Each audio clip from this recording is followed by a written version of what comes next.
Okay, welcome back to our YouTube channel. So let's see how to calculate this particular question. So first and foremost, you need to discover or you need to identify the middle of this rod. Since you already know that the rod is 50 centimeter long, where is the middle?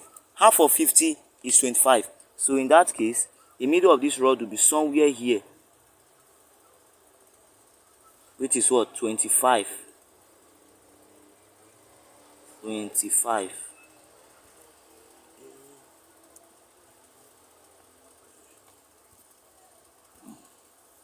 25. Okay, now that I've known that it's 25, if we can be able to find this particular force or mass or weight precisely, we can be able to identify the weight of the rod. But how are we going to find the weight of the rod using this particular way? Now the only way we can find the weight of this rod is by using the principle that was stated by equilibrium, or the principle of equilibrium in the aspect of forces with respect to their distance. So what is the principle of equilibrium? It states that the clockwise moment is equivalent to the anti-clockwise moment. Aside from that, let us identify all the distances between this fulcrum. Now we all know that this F here is the fulcrum. So how do we identify the distance between this fulcrum? This is how to do that. Now between 15 and 5, what is the distance there? The distance there is 10, right? So the distance between 15 and 5 is what? 10. Now the distance between 25 and 15, the distance between 25 and 15 should be what? That is also what? 10.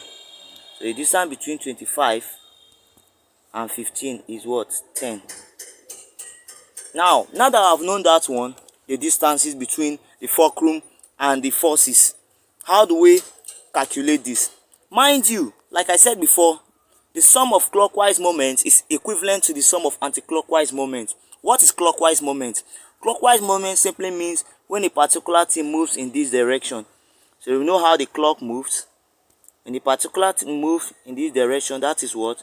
Clockwise. We call it clockwise. So when it moves in the opposite direction, we call it anti-clockwise. So that's what clockwise and anti-clockwise simply means. So in that case, let us get back to the question. So how do we apply such principle here? This is how to do it. Mind you, let us see the distance between this particular one, because we need to do the sum of clockwise moments. Now if I'm to do the clockwise moment, I have to go from this side to this side, and that is the clockwise. Why the anti-clockwise? I have to go from this side to this side. Everything is towards the fulcrum, because that's the center. This is the anti-clockwise. Sorry, the anti-clockwise.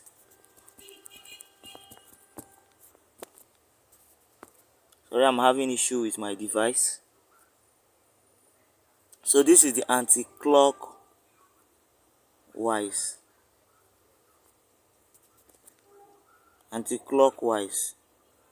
So in that case, let us see how to do this now. So since I've known the distance between the fulcrum and the other forces, what about this particular force that is at the extreme? Let us find the distance between that force and the fulcrum. So what are we going to do in this case?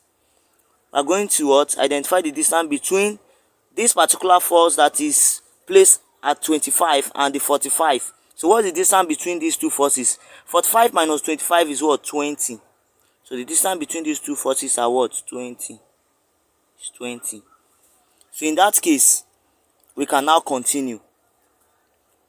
So the sum of the clockwise moment,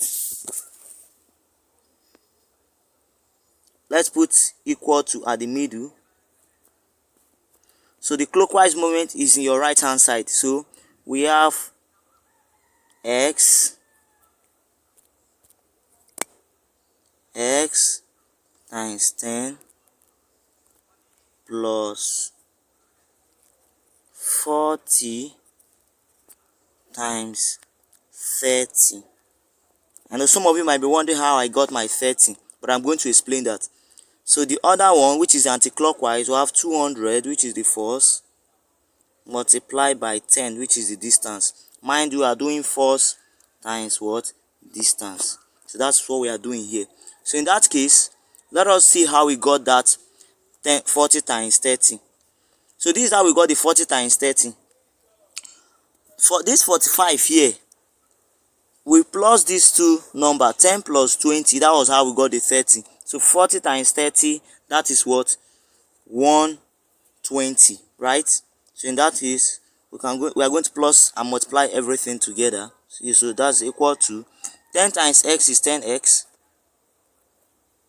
plus 40 times 30 is about 1200 rather.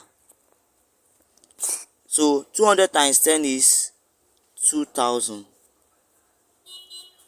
Okay, so in that case, all of you know how to do your equation. So that means 2000 minus 1200 is equals to 10x. 10x. So in that case, 2000 minus 1200, that is 800. Mind you, everything is in Newton. It's equals to 10x. So divide here by 10, because we're looking for the value of x. Divide here by 10.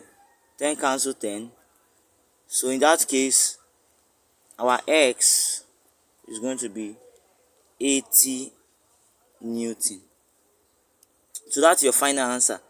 So in that case, the force that particular rod possess, the force of that rod or the weight of that rod is what? Is 80 Newton.